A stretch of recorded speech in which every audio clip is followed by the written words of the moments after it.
Good morning बच्चों। मैं अभिषेक मिश्र, PGT chemistry. आज 12th क्लास के लिए, जैसा कि आप जानते हैं, हम सेकेंड बुक का फर्स्ट चैप्टर हम पढ़ा रहे हैं, ऑर्गेनिक केमिस्ट्री। लेसन का नाम है alkyl halides and aryl halides. और आज जो टॉपिक हम देखेंगे, optical activity, SN2 versus SN1 reaction और प्रिपरेशन ऑफ RMGX, इसको ग्रिग्नार्ड रिएजेंट बोलते हैं। न्यूक्लियोफिलिक रिएक्शन ये दोनों है, एक बाइमोलिकुलर है और एक यूनिमोलिकुलर। और ऑप्टिकल एक्टिविटी, मैं आपको शुरुआत ऑप्टिकल एक्टिविटी से करता हूं। आप ये समझिए कि कुछ ऐसे कंपाउंड्स होते हैं जो प्लेन पोलराइज्ड लाइट को या तो लेफ्ट हैंड साइड घुमाते हैं या तो राइट हैंड साइड घुमाते हैं, चाहे जिस डायरेक्शन में घुमा दें, आइदर क्लॉकवाइज या एंटी क्लॉकवाइज, उन्हें हम बोलते हैं ऑप्टिकली एक्टिव कंपाउंड। और जो कंपाउंड प्लेन पोलराइज्ड लाइट को नहीं घुमा पाते, उन्हें हम बोलते हैं ऑप्टिकली इनएक्टिव कंपाउंड। ये पता कैसे चला? आपको एक छोटी सी बात बताऊं। अगर ये एक सिंपल सनलाइट की हम बात करें, एक रे की बात करें,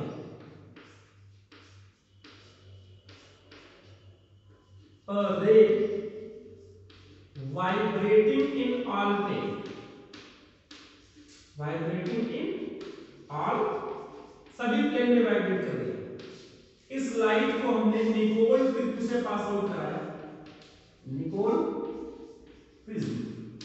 याद रखिएगा, ये बातें आपके एनसीईआरटी में नहीं है, लेकिन मैं ऑप्टिकल एक्टिविटी समझाने के लिए ऐसा कुछ बताना चाहता हूं। तो ये जो लाइट होती है, एक ही प्लेन में वाइब्रेट करती है, इसे बोलते हैं मोनोक्रोमेटिक लाइट, मोनोक्रोमेटिक लाइट। एक ही प्लेन में ये वाइब्रेट करेगी। अब जिस कंपाउंड का हमें एनालिसिस करना है, उस कंपाउंड को ऑर्गेनिक कंपाउंड में से इस लाइट को पास किया। अगर लाइट के कैरेक्टर में कोई चेंज नहीं आया, कोई रोटेशन नहीं हुआ, तो इस कंपाउंड की क्वालिटी हो जाएगी ऑप्टिकली इनएक्टिव, यानी वो कंपाउंड उस लाइट को रोटेट नहीं कर सकता। और अगर ये लाइट ऐसे रोटेट हो जाती है, थोड़ी सी झुक जाती है, अब ये झुकना कैसे भी हो सकता है, क्लॉकवाइज भी हो सकता है और एंटी क्लॉकवाइज भी हो सकता है। इसको बोला गया ऑप्टिकली एक्टिव कंपाउंड। वो ऑप्टिकली एक्टिव कंपाउंड जो प्लेन पोलराइज्ड लाइट को राइट में घुमा देते हैं, उसे बोलते हैं डेक्स्ट्रो रोटेटरी, डी फॉर्म। और जो लेफ्ट में घुमाते हैं उन्हें बोलते हैं L form. Laevo rotatory, L का मतलब है LAEVO, रोटेटरी, जो प्लेन पोलराइज्ड लाइट को लेफ्ट में घुमाते हैं, एंटी क्लॉकवाइज घुमाते हैं। और डी फॉर्म का मतलब होता है dextro rotatory, DEXTRO, dextro rotatory. ये तो प्रैक्टिकल का एस्पेक्ट हो गया कि जो प्लेन पोलराइज्ड लाइट को घुमा दे, एक्टिव ना घुमा पाए, ऑप्टिकली इनएक्टिव। अब हम कुछ और बातें करते हैं। अगर एक टर्म है काइरल और एक टर्म है एकाइरल, नाम से समझ में आ रहा है दोनों अपोजिट हैं। इन्होंने कहा जिसकी मिरर इमेज सुपर इंपोज हो जाए, those compounds which form superimposable mirror image,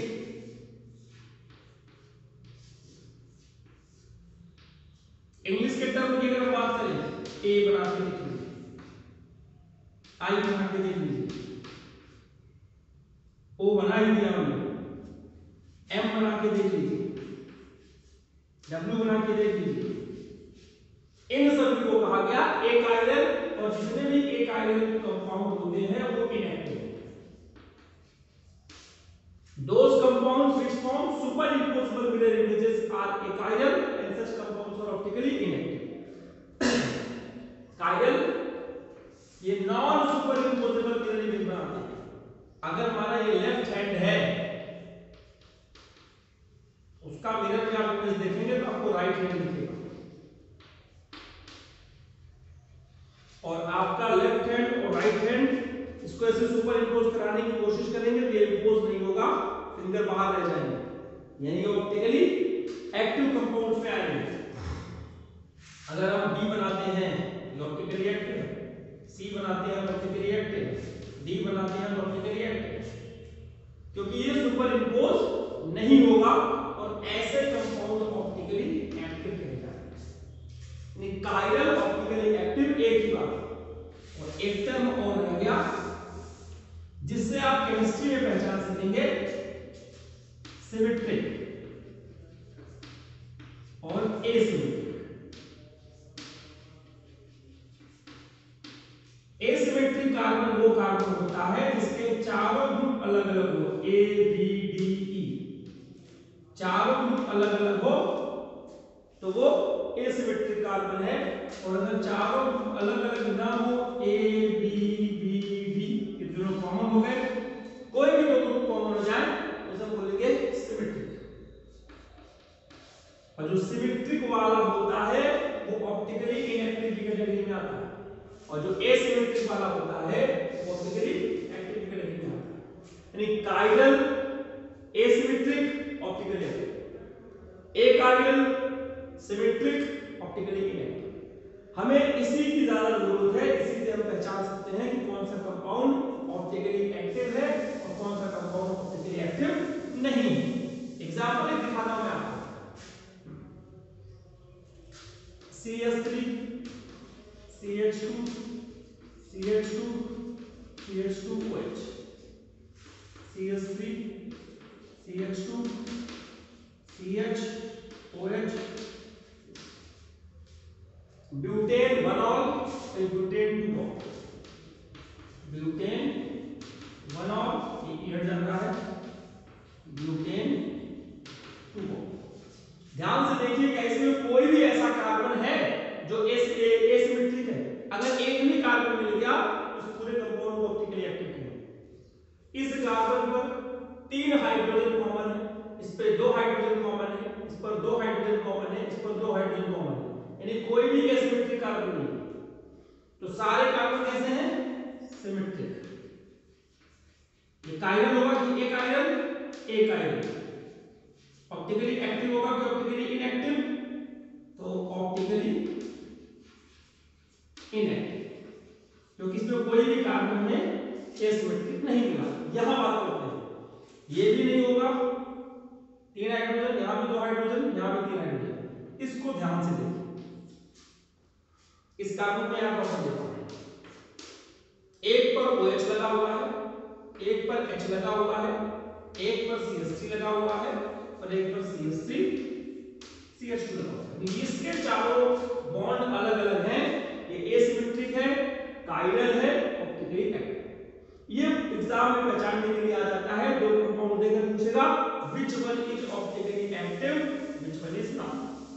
अच्छा, अब जो ऑप्टिकली एक्टिव है इसमें दो कैटेगरी मिलेगी, इसको हम बोलेंगे प्लस माइनस ब्यूटेनॉल या फिर DL ब्यूटेनॉल, दोनों मिले हुए, प्लस डेक्स्ट्रोरोटेटरी भी है, लेवोरोटेटरी भी है।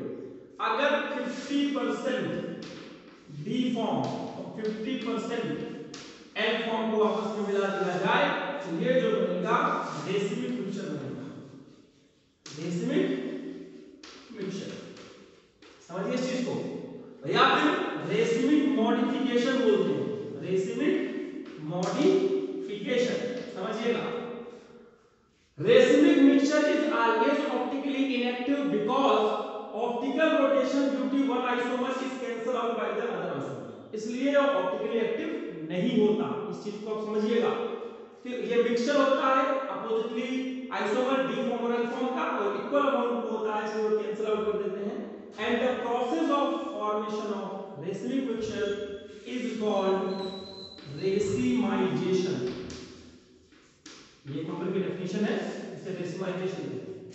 ये पूरा ऑप्टिकली एक्टिव सिस्टम का क्राइटेरिया है कि क्या ऑप्टिकली एक्टिव है, क्या ऑप्टिकली इनएक्टिव है। अच्छा, ऑप्टिकल आइसोमेरिज्म जो कंपाउंड शो करते हैं उसी को हम इनैंशियोमेरिज्म कहते हैं, ऑप्टिकल आइसोमर को हम इनैंशियोमर कहते हैं।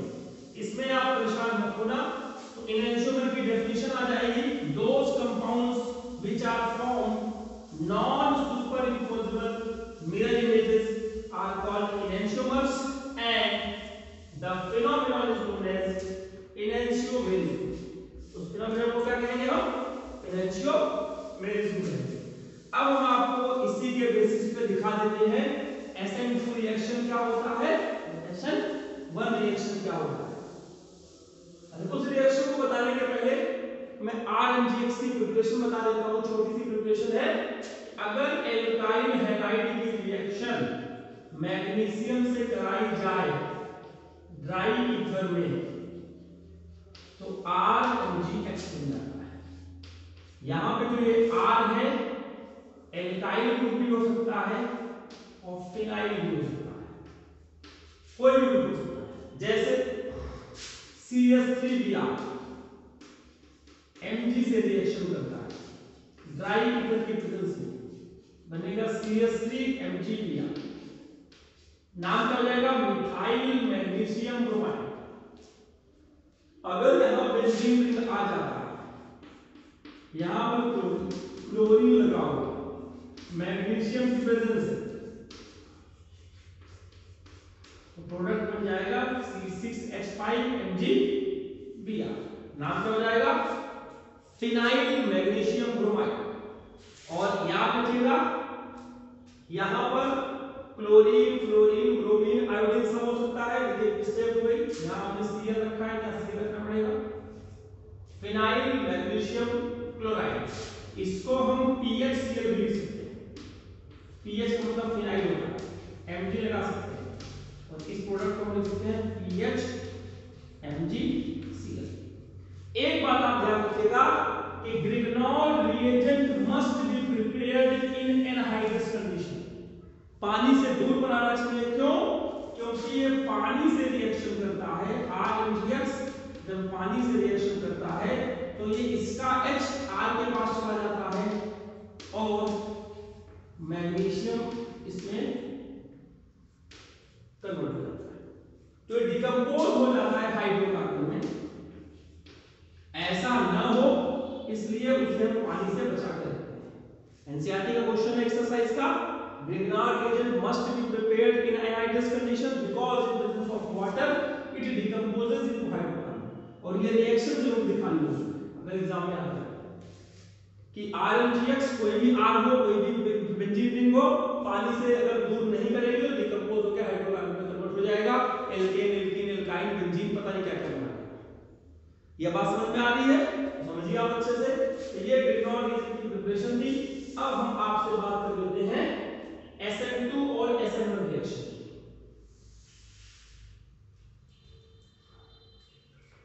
याद देते हैं SN1 रिएक्शन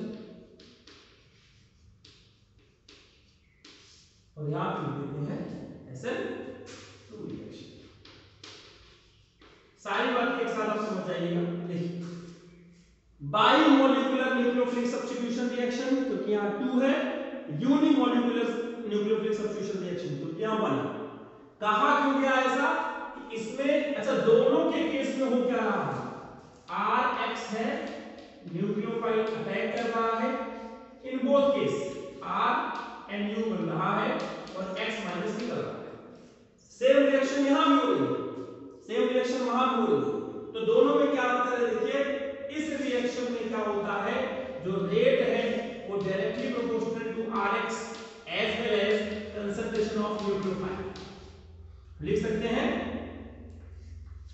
बाइमोलिकुलर रिएक्शन, इसका ऑर्डर ऑफ रिएक्शन 2 है, ऑर्डर ऑफ रिएक्शन 2 है क्योंकि दोनों रेट की कंसंट्रेशन पर डिपेंड कर रहा है। यहां पे क्या कहा गया कि rate is directly proportional to concentration of Rx only, not on the concentration of nucleophile. Rate of reaction nucleophile की कंसंट्रेशन पर डिपेंड नहीं करता, अगर नहीं करता तो SN1 रिएक्शन है, तो करता है तो SN2 रिएक्शन है। इसका ऑर्डर क्या हो गया? Order of reaction. दूसरा जो डिफरेंस है ये वन स्टेप मैकेनिज्म है, वन स्टेप मैकेनिज्म है और इसमें क्या होता है, ये 2 स्टेप स्टेप मैकेनिज्म। वो टू स्टेप क्या है वो भी हम आपको दिखाएंगे, इसकी आप चिंता बिल्कुल मत कीजिए। ये टू स्टेप मैकेनिज्म। यहां पर ट्रांजिशन स्टेट बनती है, ट्रांजिशन स्टेट फॉर्म होती है, और यहां पर कार्बोनियम आयन फॉर्म होता है। कार्बोनियम आयन या कार्बोकेटायन या आप अच्छे से जानते हैं, जिसकी स्टेबिलिटी होती है 3 डिग्री ज्यादा स्टेबल, 2 डिग्री कम स्टेबल, 1 डिग्री और कम स्टेबल। आप जानते हैं स्टेबिलिटी किसकी? कार्बोनियम आयन की। और ये ट्रांजिशन स्टेट क्या होती है? बॉन्ड मेकिंग और bond breaking both the process takes place simultaneously. इसमें बैक अटैक ओनली, यानी इन्वर्टेड प्रोडक्ट बनेगा, इन्वर्टेड प्रोडक्ट। और यहां पर क्या हो जाएगा? Front as well as back. तो यहां पर क्या बनता है?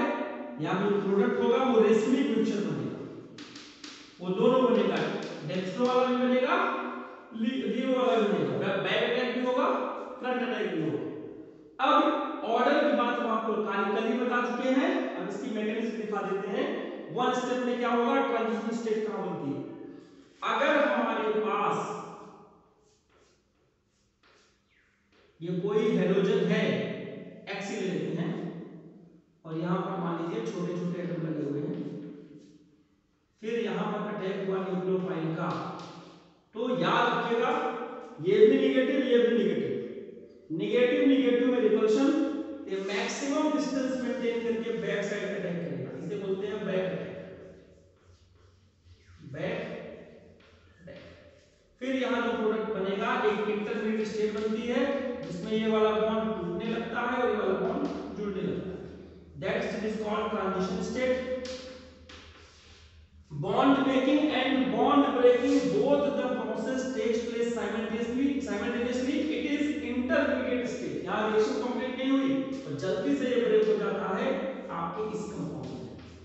यहाँ पे आ गया आपका H, यहाँ पे आ गया आपका H, यहाँ पे आ गया आपका H और यहाँ पे आ गया आपका न्यूक्लियोफाइल। तो आप समझ लीजिए X माइनस निकल गया।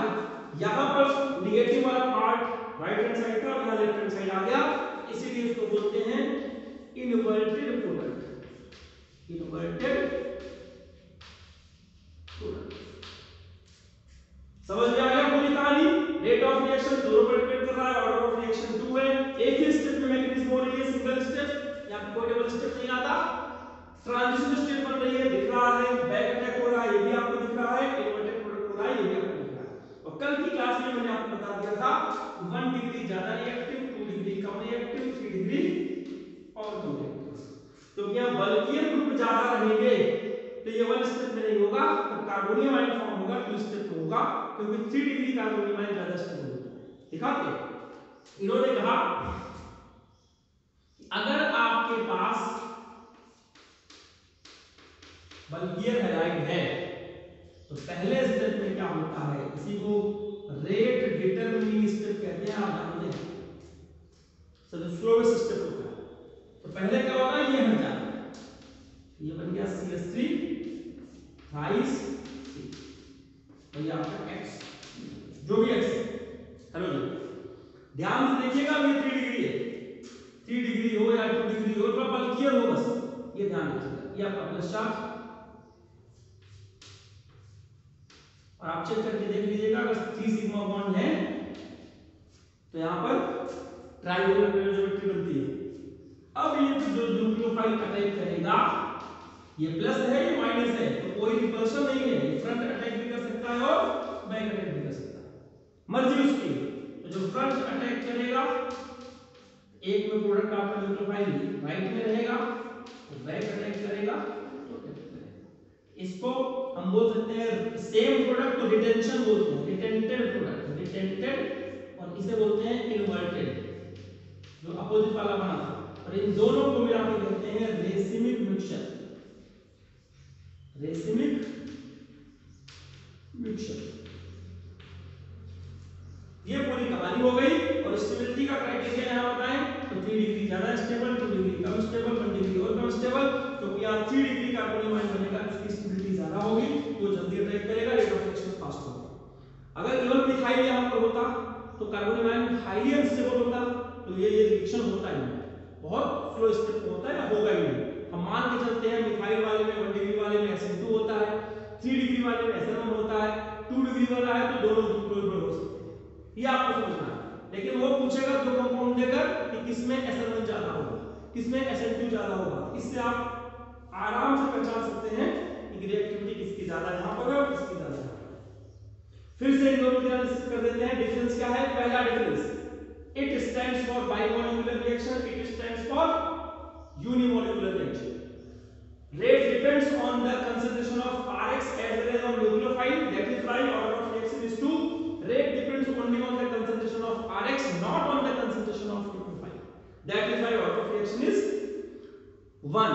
Rate determining वो differential rate equation इसी तरह लिखी जाती है, यहाँ इक्वल करके k लगा देंगे, chemical kinetics.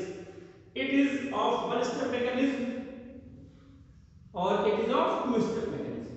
यहाँ पर ट्रांजिशन स्टेट फॉर्म होता है, यहाँ कार्बोनिल आयन फॉर्म होता है। यहाँ पर बैक अटैक होता है, यहाँ पर बैक अटैक और फ्रंट अटैक दोनों होता है। क्यों होता है बैक अटैक? मैंने बता दिया रिवर्सिंग के चक्कर में। और लास्ट यहाँ इन्वर्टेड प्रोडक्ट बनेगा, और यहाँ पर जब दोनों अटैक होता है तो इन्वर्टेड और रिटेंटेड दोनों प्रोडक्ट बनते हैं, और दोनों को कंबाइन करके क्या कहते हैं? Racemic mixture. ये डिफरेंस हो गया SN2 और SN1 रिएक्शन का। अब ये आपकी रिस्पांसिबिलिटी है कि इस ढेर सारे कंपाउंड्स लेकर आपस में कंपैरिजन करो कि किसमें SN2 रिएक्शन ज्यादा होगा, किसमें SN1 रिएक्शन ज्यादा होगा। ये मोस्ट इंपॉर्टेंट टॉपिक बताया गया आपको। SN1 SN2 रिएक्शन से एग्जाम में क्वेश्चन ना हो ऐसा बहुत रेयर देखा जाता है, कुछ ना कुछ जरूर रहेगा इससे रिलेटेड। और अगली क्लास में हम आपसे बात कर लेंगे कि जो बेंजीन रिंग के साथ हैलाइड है, एराइल हैलाइड्स है, उसमें दो तरह की केमिकल रिएक्शन होती है। एक होता है न्यूक्लियोफिलिक सब्स्टिट्यूशन रिएक्शन, जो कि बहुत स्लो होता है, नहीं होता, पर्टिकुलर कंडीशन में होता है, और इलेक्ट्रोफिलिक सब्स्टिट्यूशन रिएक्शन जिसका जिक्र हम 11th क्लास में कर चुके हैं, यहाँ फिर से करेंगे। उसमें क्लोरीनेशन आएगा, हाइड्रोजनेशन, क्लोरीनेशन एक ही हो गया, नाइट्रेशन आएगा, सल्फोनेशन आएगा, फ्रीडल क्राफ्ट रिएक्शन आएगा। उसमें दो कैटेगरी थी, एल्केलाइनेशन की, एल्काइलेशन की और एसिटाइलेशन की। अब उसके बाद जो यूजेस वगैरह है वो आपके सिलेबस से हट गए। तो ये था, अगली क्लास में उसको कंप्लीट कर देंगे। आपसे उम्मीद करेंगे कि आप थोड़ा सा ऑर्गेनिक केमिस्ट्री को सीरियसली लीजिए, उसको अच्छे से फील कीजिए कि कंपाउंड्स, एटम्स कैसे बिहेव कर रहे हैं, किस मॉलिक्यूल से किससे रिएक्शन होगी तो क्या बनना चाहिए, एल्कोहलिक क्यों रिएक्शन करता है तो क्या होगा, एक्वस क्यों करेगा तो क्या होगा, उसका रीजन क्या है, ये सब बातें आपको समझनी पड़ेगी। एक और बात याद आ गई आपसे बात करते करते, कल की क्लास का मैं एक छोटा सा एग्जांपल, एक रीजनिंग का क्वेश्चन है, वो मैं जरा डिस्कस कर लूं। क्लोरोबेंजीन या फिर कोई भी हाइड्रोजन लगा हो, cyclohexyl chloride, due to the highly electronegative hydrogen, यहां पर -I इफेक्ट होता है, और यहां भी कौन सा इफेक्ट होगा? -I इफेक्ट, क्योंकि वो हाइड्रोजन यहां भी।